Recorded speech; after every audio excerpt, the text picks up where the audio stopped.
Guys, Roblox VR is finally out and this is how you get it. And at the end of this video, I'll be giving you guys 10 games that you should play when you get Roblox VR. In order to get Roblox VR, first you have to go to the Quest store and literally search up Roblox. It's so simple. You scroll down a little bit until you see the games from App Lab, and then there is Roblox, and you go ahead and download it. Next, you're gonna have to log in. So once you launch the game, it's gonna ask you to log in from a different device. So you have to go to your computer and search up Roblox quick login like I did, and then there will be a code inside Roblox VR that you're gonna have to put in the code on the website on a computer or on a phone. Once you do that, Roblox is literally done and ready to play, and here are my 10 games that I recommend you guys play.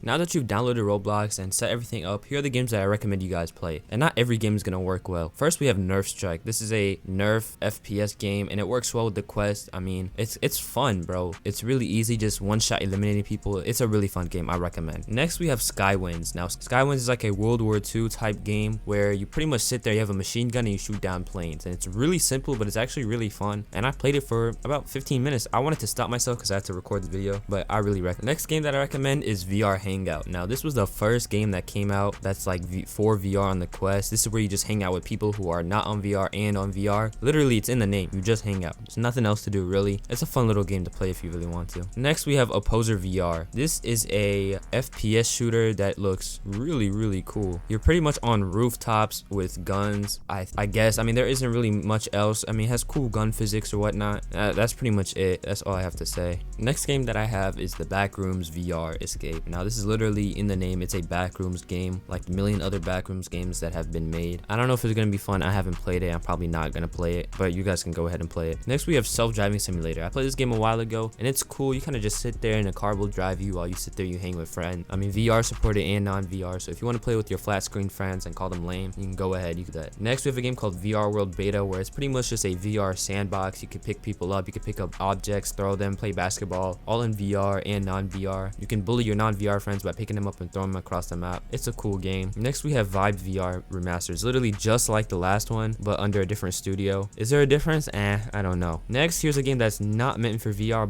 or most Roblox games work with this, and it's The Mimic. This is a horror game, and I recommend you guys play it inside of VR. It's gonna be real fun and real scary. Last recommendation, not a lot of people play this in VR, but I say Bloxburg. You can finally see your house inside VR and see if it's close to real life or something like that. Do I recommend it? I don't know. A lot of these Roblox games are low quality and very laggy. I did not enjoy my time playing Roblox VR, and I hope it's not the same for everybody else. If you enjoyed this video, goodbye.